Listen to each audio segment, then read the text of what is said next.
Hello guys, welcome back on my YouTube channel NTA Net Classes and this is Nikita Rajput. स्वागत है आप सबका एक बार फिर से मेरे NTA Net Classes YouTube channel पर, जहां मैं आपको NTA Net एग्ज़ाम से रिलेटेड उससे रिलेटेड मोस्ट अपडेट लेकर आती हूं। तो अगर आप नए हैं मेरे चैनल पर, आप इस चैनल को सब्सक्राइब कर बेल आइकन प्रेस कर लीजिए ताकि वीडियो का जो भी नया नोटिफिकेशन हो वो आपको रिसेंटली मिल सके। तो गाइज़, हम बीएड की पेपर 2 कॉमर्स के कुछ क्वेश्चंस डिस्कस कर रहे हैं जो कि पेपर बीएड एंट्रेंस एग्ज़ाम के पर्पज़ से काफ़ी इम्पॉर्टेंट क्वेश्चन हो जाते हैं। तो अगर आपने मेरी वीडियो अभी तक नहीं देखी है तो आप प्रीवियस वीडियो को चेक कर सकते हैं। मैंने प्लेलिस्ट बनाया हुआ है बीएड के क्वेश्चंस के लिए, तो आप उन वीडियो को चेक कर सकते हैं। चलिए स्टार्ट करते हैं आज का सेशन बिना किसी देरी किए हुए।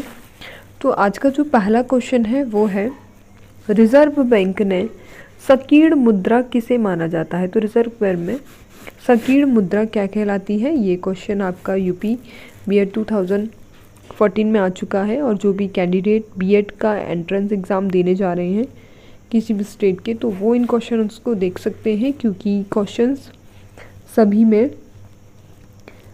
कॉमर्स के मेनली सिमिलर हैं टॉपिक जो है, तो आप एक बार इन्हें भी चेक कर सकते हैं। ठीक है, तो रिजर्व बैंक ने संकीर्ण मुद्रा किसे माना जाता है, तो option A will be the right answer. So बैंकों की मांग जमाओं को संकीर्ण मुद्रा कहा जाता है। नेक्स्ट क्वेश्चन की ओर मूव करते हैं। सन 1969 में कितने बैंकों का राष्ट्रीयकरण किया गया है। तो जो टोटल बैंक थी वो थी आपकी 14, यानी 14 बैंकों का राष्ट्रीयकरण किया गया है और ये क्वेश्चन भी आपका 14 में आ चुका है। नेक्स्ट क्वेश्चन है, निम्न में से कौन सा सिद्धांत केंद्रीय बैंक के निदेशक सिद्धांतों में सम्मिलित नहीं है। तो केंद्रीय बैंक में के निदेशक में सम्मिलित नहीं है वो है मुद्रा चलन का अधिकार, यानी option C will be the right answer. Move करते हैं नेक्स्ट क्वेश्चन की ओर। नेक्स्ट क्वेश्चन बहुत ही इम्पोर्टेंट क्वेश्चन, विश्व बैंक समूह में कौन सा संगठन सम्मिलित नहीं है। तो आपका जो वर्ल्ड बैंक है उसमें कौन सा ग्रुप सम्मिलित नहीं है, तो वो है IMF। तो ये आपका संगठन सम्मिलित नहीं है वर्ल्ड बैंक में। नेक्स्ट क्वेश्चन की ओर मूव करते हैं। साख निर्माण का आधार क्या है। तो जो साख निर्माण होता है उसमें जो व्यापारिक बैंक होती है जनता की प्राथमिक जमाओं से इसका आधार होता है, तो option B will be the right answer. Move करते हैं नेक्स्ट क्वेश्चंस की ओर। अगला क्वेश्चन है, बैंकिंग कंपनी निम्न में से क्या निर्गमित कर सकती है। तो जितनी भी बैंकिंग कंपनियां होती हैं वो आपकी केवल और केवल समता पूंजी, ठीक है, समता पूंजी निर्गमित कर सकती है। तो ऑप्शन आपको केयरफुली रीड करने होंगे, उसके बाद आपको मार्क करना होगा करेक्ट आंसर। अगला क्वेश्चन जो है वो है, विश्व बैंक समूह में कौन सा संगठन सम्मिलित नहीं है। तो ऑलरेडी ये क्वेश्चन हम डिस्कस किए हुए थे, कौन सा समूह सम्मिलित नहीं था, IMF यानी इंडियन मॉनेटरी फंड इसमें ऐड नहीं है। नेक्स्ट क्वेश्चन है, कौन सा कार्य केंद्रीय बैंक का कार्य नहीं है। तो जो सेंट्रल बैंक होती है वो आपका साख नियंत्रण नहीं करती है, तो ऑप्शन ए जो है वो राइट आंसर होगा। नेक्स्ट क्वेश्चन की ओर मूव करते हैं, देखते हैं क्या है नया क्वेश्चन।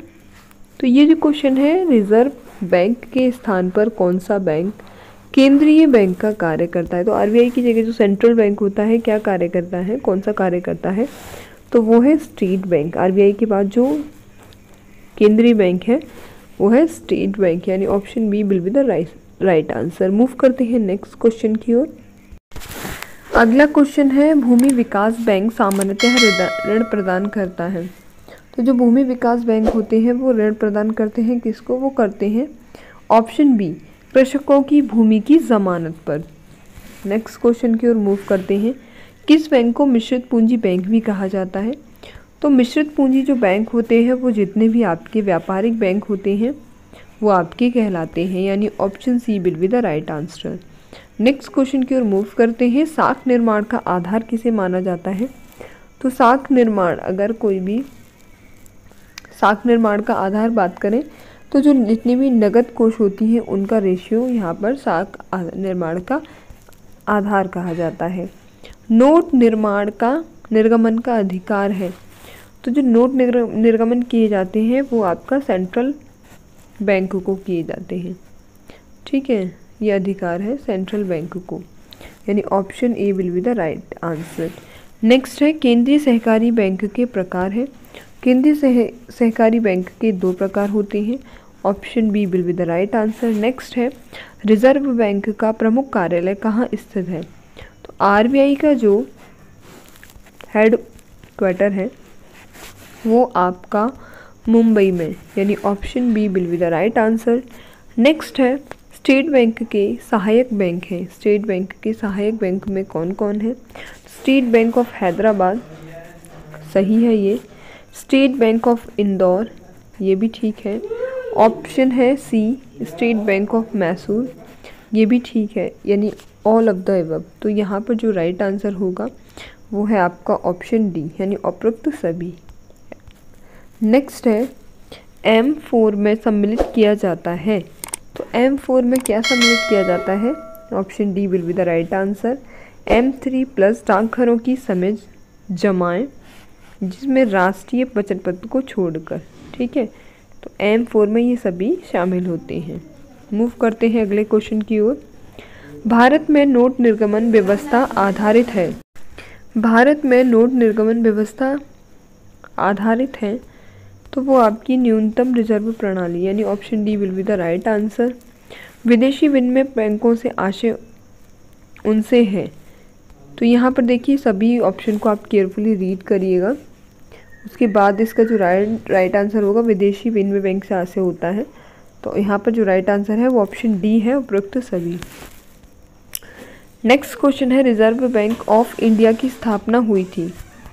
तो आरबीआई की जो स्थापना की गई थी वो आपका 1 अप्रैल 1935 में हुई है, तो option D will be the right answer.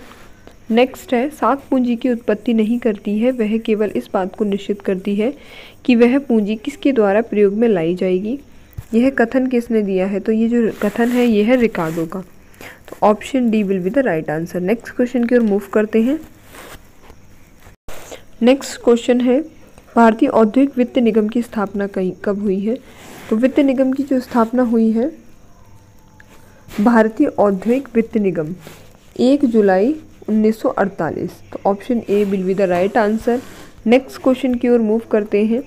Bharat सरकार का विदेशी ऋण लगभग कितना है? तो यहाँ पर 100 बिलियन डॉलर, यानी option A will be the right answer. Next question की ओर मूव करते हैं।